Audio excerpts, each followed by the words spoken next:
ଆପଣ ସମସ୍ତଙ୍କୁ ଆଜି ଦହିବରା ଦିବସର ଅନେକ ଅନେକ ଶୁଭେଚ୍ଛା ଆଉ ଶୁଭକାମନା। ଆପଣ ବି ଜାଣିଥିବେ ଆଜି ଦହିବରା ଦିବସ। ଏବେଳେ ସବୁ ଘରେ ବନେଇନି ଜମା ବି, ଦେଖିପାରୁଥିବେ ଜରି କଟା ହେଇଛି, କିଣା ହେଇକି ଅଣା ହେଇଛି।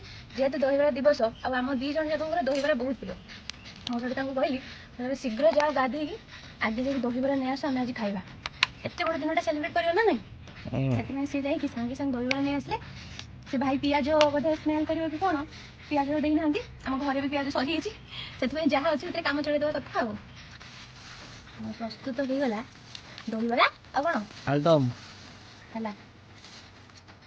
ତାପରେ ସେଥିରେ ଟିକେ ଯେହେତୁ ଲୁଣ ନିହାତି କମ୍ ଥିଲା, ହାଲକା ଟିକେ ବିଟ ଲୁଣ ପକେଇଦେବା ହେଲା।